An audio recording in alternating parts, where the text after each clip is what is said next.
After my baby was born premature, I messaged the group, "We're in the NICU, please pray." My aunt replied with vacation photos from Hawaii. Nobody visited. A month later, still in the hospital cafeteria, I opened my phone to 84 missed calls, and my brother's message, "Answer. This is bad." I did. And then I remember the exact moment the NICU nurse told me I could touch my daughter for the first time. It had been 5 days since she was born. 5 days of alarms, tubes, and watching her tiny chest rise and fall behind a layer of glass. 2 pounds 4 ounces. Skin so translucent I could see her veins. I wasn't prepared for that. No one ever is. You think you'll give birth and hold your baby right away, cry, take pictures, text the family.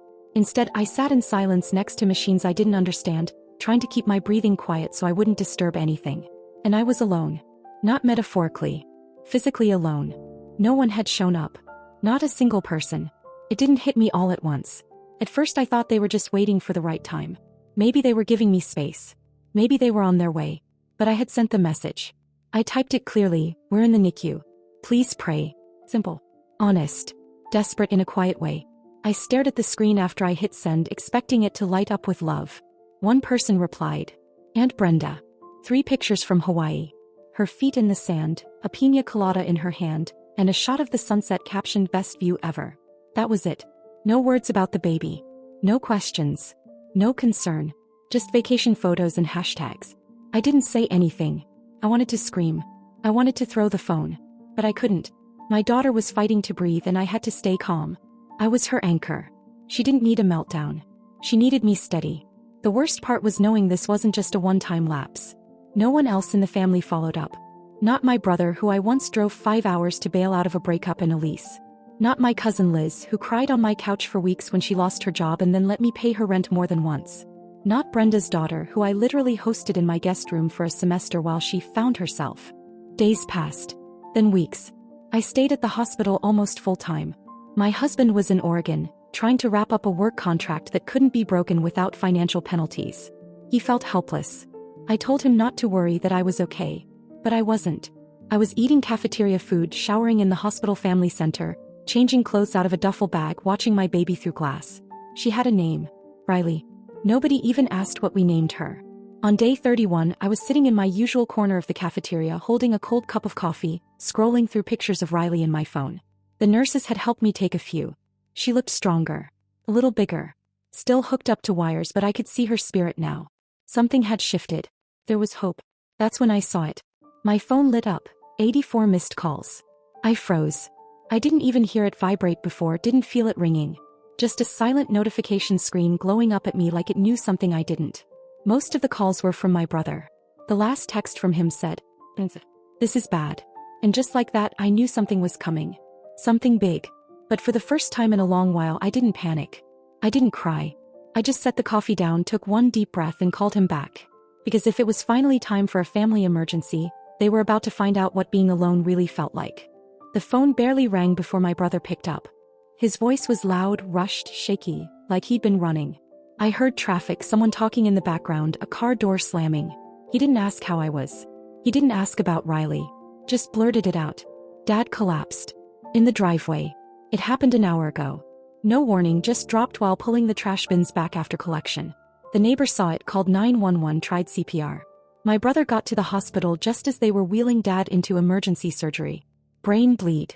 They weren't sure if he was going to make it. I didn't say anything at first.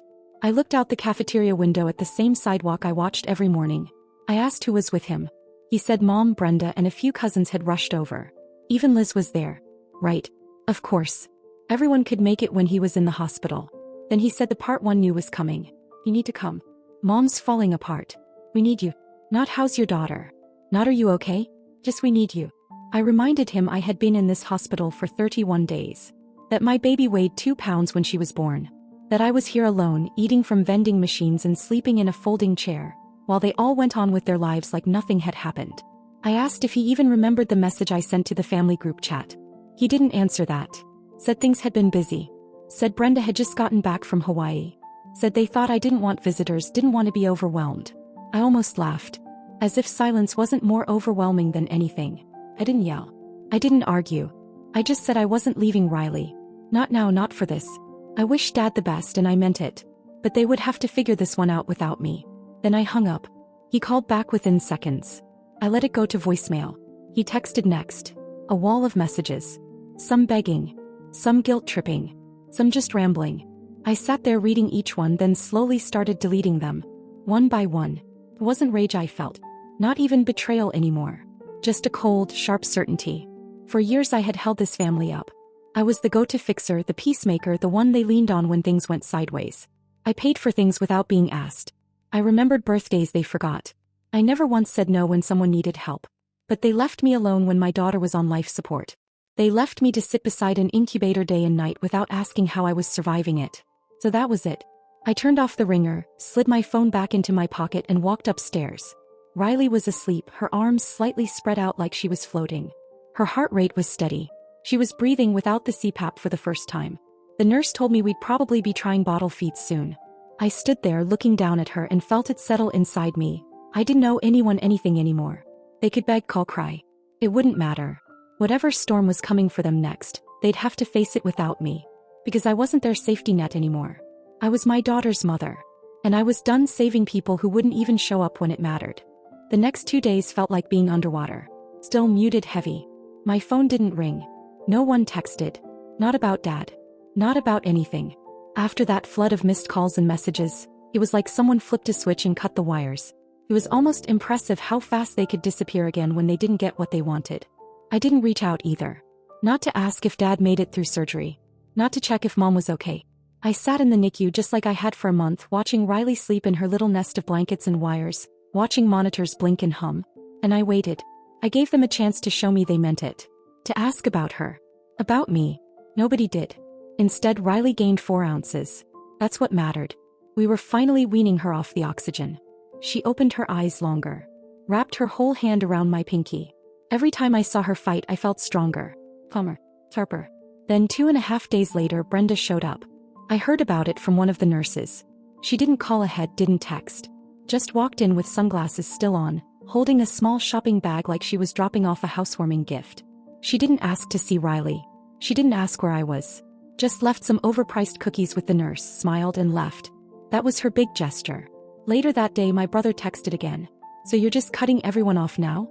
After everything we've done for you? I stared at the message for a long time. I thought about the hours I spent helping him rewrite his resume when he lost his job. The loan I gave him when his car broke down. The tuition payments. The grocery deliveries when his wife was sick. And never once did I throw it back at him. Never made him feel small for needing help. I texted back. You left me alone when my daughter was fighting to live. I'm just doing what you taught me. Then I blocked him. And something inside me clicked into place. That night, after Riley fell asleep, I logged into the tuition account I had set up for my nephew. Canceled the automatic payments. Cleared the linked card. I didn't warn anyone. I didn't leave a note. Let the invoices roll in. Let the school call him. I opened another app and stopped the monthly rent assistance I had been sending Liz since March. She never asked me directly, just hinted about her struggles and I stepped in. Not anymore. The next morning Liz messaged me. Hey, did the payment not go through? Just checking, rent's due soon. I didn't answer. 2 hours later, Brenda sent me a photo of some flowers in a vase with a caption thinking of you and the baby. Followed by a heart and a sun emoji. I deleted it without reading the rest. By the end of the day, 3 unknown numbers had called me. Likely cousins I hadn't heard from in months, suddenly remembering I existed.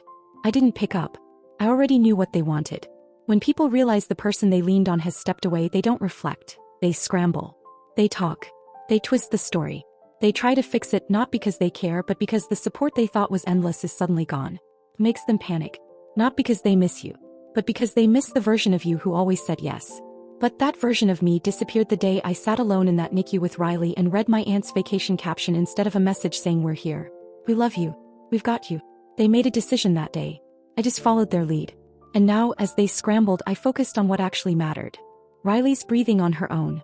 She'd gained another 2 ounces. The nurse let me hold her for a full hour. And for the first time in a long time, the weight I'd been carrying, their weight, started to fall off my shoulders. Piece by piece. The hospital was starting to feel like a second home. I knew which vending machines always got stuck, which nurses liked jazz, and which ones gave the best updates without sugarcoating anything. Riley was gaining weight fast. Her tiny fingers gripped mine longer each day, and the doctors had started talking about her release in a few weeks. There were still plenty of hurdles ahead, but we were finally in a rhythm. One that didn't include my family. Then out of nowhere my phone buzzed with a message that made me pause. It was from my grandfather. Not a heart emoji. Not a forwarded prayer chain. Just, call me tonight. Alone. I hadn't spoken to him in months. He was never the type to get involved in petty arguments or family drama. He was quiet, old school, but everyone respected him. When he did speak, people listened. Always had. I called him that night after Riley fell asleep and stepped outside to a bench near the ER entrance. He answered immediately. No small talk. He said he knew about everything. He knew no one had visited. That Brenda went on vacation. That my brother was now calling everyone in the family complaining I had turned cold. He said he'd seen the group chat messages. I didn't ask how. I didn't care. Then he said something I didn't expect. He was rewriting his will. He didn't even try to soften it. Just told me plainly that he was sick of the way everyone had been behaving. Circling around him, pretending to care, angling for inheritance, giving nothing back. He said he'd been watching it for years, but this, what they did to me and Riley, this was the line. He told me he'd already met with his attorney. He was leaving the house, the Vermont property, the investments, everything, to Riley. Not to me, to her. Because she, he said, was the only innocent one left in the family. The only one who deserved a clean start. I sat there silent, blinking at the streetlight above the bench. I told him I didn't expect anything. I wasn't doing any of this for money. He said he knew that. That's why it was going to her. And then, like he was reading my thoughts, he said, they think you need them. But you were the only one keeping this family together. The moment you stopped carrying them, everything started to collapse. We didn't say much after that. Just a quiet goodbye. The next morning I woke up to chaos in the group chat. Screenshots. A blurry photo of a typed legal document. Liz asking if it was a joke. Brenda freaking out in all caps. My brother sending question marks. No one mentioned Riley. No one asked how we were. It was all about money, property, what's fair, and what did she say to him. Apparently my grandfather had called a family meeting at his house without saying why. Everyone showed up, probably thinking he was going to announce something about downsizing or giving out early gifts. Instead, he handed out folders with the new will inside, then got up and left the room. He didn't explain it. He didn't ask for feedback. He just made it final. Brenda was livid. Liz sent a passive-aggressive message about honoring family tradition. My brother tried to FaceTime me twice. I didn't answer. Instead, I sat with Riley in the NICU chair, holding her close while she napped against my chest. Her little heart monitor beeped steady and slow. I could feel her warmth, the weight of her finally starting to feel real in my arms. The real weight I was carrying wasn't financial. It wasn't about inheritance. It was this, the quiet, exhausting burden of being the one who showed up over and over again while everyone else took. Now the weight had shifted. The family didn't understand yet. They thought this was about money, that I had somehow turned our grandfather against them. But this wasn't revenge. This was the cost of their choices. And it wasn't over yet. Because I hadn't even told them the second part, what I was planning next. I waited 3 more days before saying anything. Let the messages pile up. Let the panic settle in. My brother sent another dozen texts. Some angry, some pretending to be calm like he was trying to reason with me. Brenda switched tactics and sent me a voice memo about how family needs to stick together, especially for Riley's sake. Liz asked if we could talk, just us girls, which was laughable considering she hadn't said a word when I was alone in the NICU with a premature baby fighting to breathe. What none of them realized was that while they were arguing over a will, I was busy planning something else entirely. Riley was doing better, stronger every day, and I had been talking to the hospital's social worker, quietly gathering the paperwork for something they never thought I'd actually do. I was moving. Not across town. Across the country. A job had opened up at the Children's Hospital in Colorado where my husband had just been offered a permanent role. The position was part-time, flexible, and came with a relocation package. And best of all, a spot in their NICU follow-up program for Riley, which meant we'd get ongoing care from specialists who already knew how to handle babies like her. I didn't tell anyone except my husband and the nurse who had been with me since day one.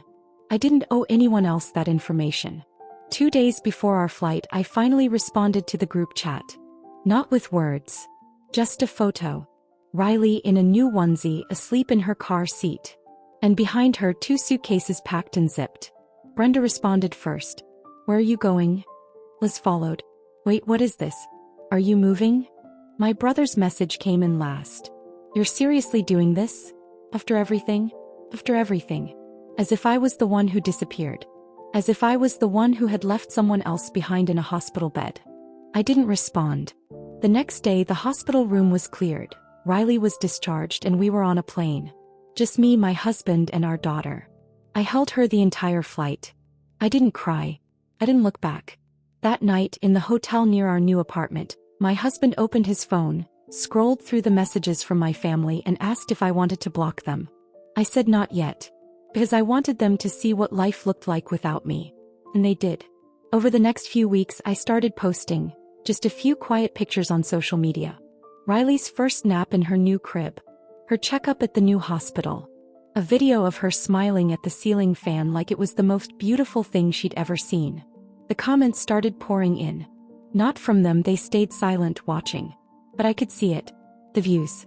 The profile visits. The quiet surveillance of people who were slowly realizing they weren't part of the story anymore. And then it happened. A letter arrived. Handwritten. From my grandfather. He said he was proud of me. Said he hadn't told the others yet, but he'd made another change. The trust was being divided early, not just in the will. Riley's portion would be transferred into an education fund, available only to her. No co-signers. No family members could touch it.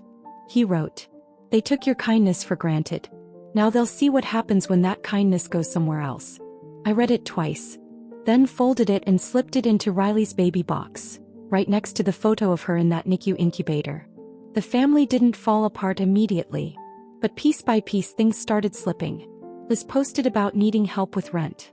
Brenda hinted at selling her condo. My brother's kid was pulled out of school mid-semester. I didn't celebrate any of it. I didn't even respond. Because the truth was I wasn't angry anymore. I was free. It started slow. A few likes on old Instagram photos. Some vague comments on Riley's updates. Nothing direct, just enough to test the waters. I didn't reply. I let the silence speak. But then about 6 weeks after we moved, Liz cracked first. She emailed me. A full 5 paragraphs, most of which danced around the word sorry, like it was a minefield. She wrote about how hard things have been, and how nobody really knew how serious it all was. She said she'd been thinking about Riley and hoped, one day they could reconnect as a family. At the end she added, "I'd love to get to know her. I think she deserves to know her roots." Roots. She didn't mean history. She meant access. She meant proximity. To Riley. To the money. To the life she could see from the outside looking in. I didn't answer. A week later, a box arrived at my door. No return label. But I recognized the handwriting on the card before I even opened it. Brenda. Inside were baby clothes, all too big, and a teddy bear with a gold ribbon that still smelled faintly of perfume. The card read, "For my little princess, with love from your great aunt Brenda. Let's let the past go." I put the bear back in the box, resealed it and set it in the hallway closet. Then my brother. He didn't send a message. He didn't write. He showed up. I got the notification from my doorbell camera while I was cleaning bottles. He was just standing there, hands in his jacket pockets, staring up at the door like he couldn't believe it was real. I hesitated. I thought about ignoring it. But something in me wanted to see what he'd say, face to face.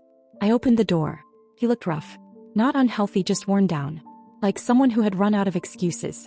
He said, "I was passing through," even though we both knew he wasn't. I didn't say anything. Then came, "I just wanted to see you." So I waited. He finally said what he came to say, "We miss you." I let that sit in the air between us for a long second. Then I told him, "You don't miss me. You miss the version of me that paid your bills, picked up the pieces and kept everything from falling apart." He didn't deny it. Just looked down. Then he said, "Mom's been asking about you." He's confused. She thinks this is all a misunderstanding. I asked if she was confused when Riley was in the NICU and nobody showed up. He didn't answer that either. He looked at me like he wanted to say something else. Maybe beg. Maybe lash out. But he didn't. He nodded once and turned around. I closed the door and locked it behind him. That night, I sat in the nursery while Riley slept on my chest, feeling the soft rhythm of her breath. The glow of her nightlight filled the room and I felt something I hadn't in months. Peace. They could try every angle, guilt, nostalgia, fake warmth. It didn't matter.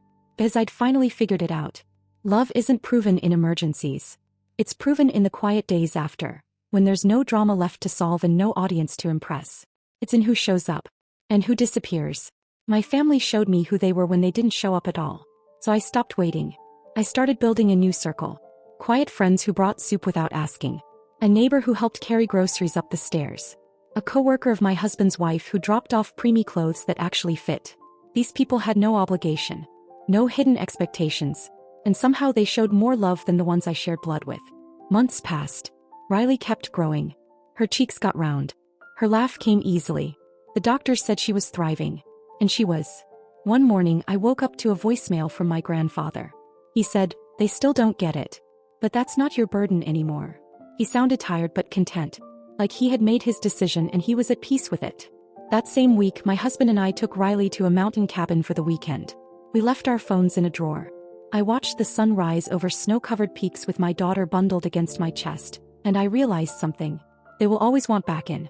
They will always test the boundary. But I will always remember the silence in that NICU room. The one filled not by strangers, but by the absence of people who should have been there. And I will never forget what that taught me. Not every family deserves a second chance. Some just deserve a closed door.